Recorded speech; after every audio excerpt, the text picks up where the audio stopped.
கோடான கோடி உழைக்கும் மக்களின் உணர்வுமிக்க தம்பிகளின் பேராதரவை பெற்று தமிழ் மாநிலத்தின் முதல்வர் நாற்காலியை சாமானியன் அலங்கரித்தான் என்ற சாதனையை தொடங்கி வைத்த இந்த அண்ணாதுரை அன்று தலைமை தாங்க தம்பிகளை அழைத்தேன்.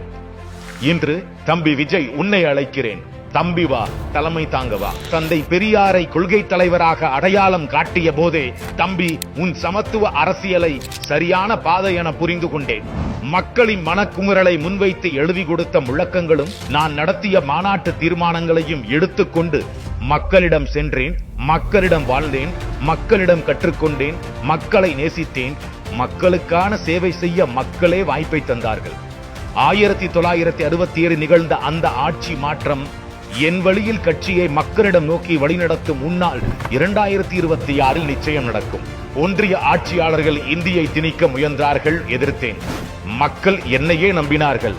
என் பெயரையும் படத்தையும் வைத்து ஆட்சியை தொடர்ந்தவர்கள் தமிழ் மாநிலம் முன்னேற உழைப்பார்கள் என்றால் தன் மகன்கள் முன்னேற உழைத்துக் கொண்டார்கள்.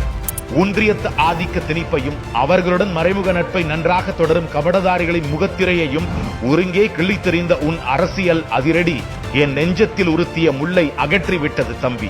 உழைப்பவனின் பசி உணர்ந்ததால் ஒருபடி அரிசி ₹1 தந்தேன். எனக்கு பின்னால் வந்தவர்கள் அதனை இலவசமாக்கினாலும் சாராய கடைகளை அரசுடைமையாக்கி கஜானாவுக்கே ஏழைகளின் வீட்டு அரிசியை வேறு வழியில் பறித்துக் கொண்டார்கள். நீ உழைப்பால் உயர்ந்தவன் தம்பி.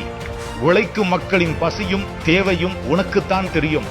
அதனால்தான் அழைக்கிறேன் உன்னை. தம்பி வா, தலைமை தாங்க வா. தமிழ்நாட்டின் ஆட்சி பொறுப்பை ஏற்ற போது மக்களால் தேர்ந்தெடுக்கப்பட்டவர்கள் தங்களுக்கு தாங்களே நம்பிக்கை உள்ளவர்களாக நடந்து கொண்டால் மட்டும் போதாது, தேர்ந்தெடுத்த மக்களுக்கும் நம்பிக்கைக்குரியவர்களாக நடந்து கொள்ள வேண்டும் என்று உறுதிமொழி எடுத்தேன், எடுக்கவும் சொன்னேன். இப்போதோ மக்கள் வேறு மன்னர்கள் வேறு என்ற இடைவெளிதான் எத்தனை தூரம். பொய்யான வாக்குறுதிகளும் ஓட்டுக்காக மக்களை மந்தைகளாக நடத்துவதும் ஆட்சியாளர்களின் வாடிக்கை என்றால் நம்பிக்கை எப்படி வரும்?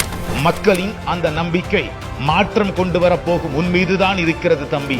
இளைஞர் பட்டாளம் என்னுடன் வரவே ஆதிக்க கூட்டத்தை எதிர்த்து வெற்றி பெற்றேன்.